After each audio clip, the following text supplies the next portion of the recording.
তারা তাদের কর্মের মাধ্যমে প্রমাণ করে যে তারা তাদের কাজের জন্য লজ্জিত, অবশ্যই তাদের ব্যাপারটা ইতিবাচক ভাবে বিবেচনা করে হবে ইনশাআল্লাহ। এখানে লাখো পুরুষ এসেছেন, আপনার জীবনে কাউকে কোন পুরুষকে তার পেটে বাচ্চা ধারণ করতে দেখেছেন? আপনারা কেউ নিয়েছেন? বুকের দুধ দিতে পারবেন না? নিজের বুকে সন্তানের জন্য, শিশুর জন্য বিছানা বানায় দিতে পারবেন? এই নিয়ামত আল্লাহ তাআলা মাদেরকে দিয়েছেন। এই মাদেরকে যে জাতি সম্মান করবে, আল্লাহ তাআলা সেই জাতিকে সম্মানিত করবেন ইনশাআল্লাহ। আর এই মাদেরকে যারা সম্মান করতে চাইবে না, তারা আল্লাহর কাছ থেকে কোনো সম্মান পাবে না। জুলাই যুদ্ধের রাস্তায় নেমে বলে নাই আমাদেরকে বেকার ভাতা দেয়, তারা বলেছে আমাদেরকে কাজ দেয়। আমার বাংলা কাজটা আমার হাতে তুলে দেয়। মানুষ টেলিফোন আর কৌটায় আমার নিজের মেধা যেন হারিয়ে না যায়, এই ছিল তাদের দাবি। আমার মেধা যোগ্যতা অনুযায়ী আমার যে প্রাপ্য সেটা আমার হাতে দেয়। আমরা যুবকদেরকে বলছি পরিষ্কার, একদম সাফ, আমরা যুবকদের হাতে বেকার ভাতা তুলে দিয়ে অপমানিত করবো না। আমরা তাদের প্রত্যেকটা হাতকে মজবুত করে গড়ে দেবো দেশ গড়ার কারিগর হিসাবে। তারপরে কাজ তুলে দিয়ে বলবো এবার আগাও, এদেশ কুমার, এবার চিৎকার দিয়ে বলো আমি বাংলাদেশ। সেই বাংলাদেশের গর্বিত নাগরিক বানাতে চাই যুব সমাজকে। আপনারা দোয়া করবেন। সম্মানিত বন্ধুগণ, বিভিন্ন ধরনের অনেক কিছু ঘটায় তারা করে এগুলা যখন দেখে চতুর্দিকে অন্ধকার, তখন দিনকে রাত মনে হয়, দিশাহারা হয়ে যায়। কি করবে কি বলবে হিসাব খুঁজে পায় না।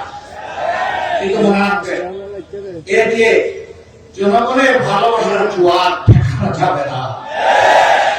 জনগণের দেহের উপর চাবুক মারতে পারবেন, মনের উপরে চাবুক মারতে পারবেন না। বাংলাদেশে অনেকগুলা ঘটনা ঘটেছে আমাদেরকে অপমান করার, তার প্রতিবাদ আমি করি। এখন আমার পিছনে লেগেছে, ডাকাতের মতো, চুরের মতো লেগেছে। সামনে থেকে মোকাবেলা করার সাহস নাই, পিছন থেকে এখন আমার পিছনে লেগেছে। পিছনের লোকেরা ইনশাল্লাহ পিছনে পড়ে থাকবে, সামনে দিকে দাঁড়াবে। ওরা পিছনে থেকে জাগর কাটবে, সামনে সিংহে পুরুষের মতো যাওয়ার সাহস ওদের নাই। আহ্বান জানাই, আসুন নিজের আদর্শ, কর্মসূচি, পরিকল্পনা, বক্তব্য, চরিত্রে নিয়ে আসুন। বলবা আমাদের দল, আমাদের শাসকই পারবে, আমাদের সরকারই পারবে একটা দুর্নীতিমুক্ত বাংলাদেশ দিতে। অবশ্যই বলে নাই, কেউ কেউ বলেছেন ত্রুটি খেতে করতে, বগলের তলে রেখে না। আর আপনি দিবেন বাংলাদেশ দুর্নীতিমুক্ত, পেছায়ও আসবে এই কথা। জনগণ চালাকি সবার বুঝে, জনগণকে কেউ যেন বোকা না। এখন ঘটাচ্ছে কোন আমলের কোন কর্মচারীকে নিয়োগ দেওয়া হয়েছে, 11 দল যদি ক্ষমতায় আসেন আমাদের নেতৃত্বে, এদের সবাইকে বাদ দিয়ে দেবে। আমাদের অঙ্গীকার ইনসাফ নাই। যেদিন থেকে নতুন বাংলাদেশের জন্ম হবে, সেদিন থেকে বাংলাদেশকে নতুন ভাবে ঢেলে সাজানো হবে ইনশাআল্লাহ। এই বাংলাদেশ উন্নত করবে, আমরা পিছনের দিকে তাকাবো না, আমরা সামনের দিকে এগিয়ে যাবো। সেই দিন থেকে আমরা সবার কাছে সততা আশা করবো, স্বচ্ছতা আশা করবো, দায়িত্বশীলতা আশা করবো। আমরা চাই না সরকারের কোন অফিস কোন দলের ঠিকানা হোক, এটা আমরা চাই না।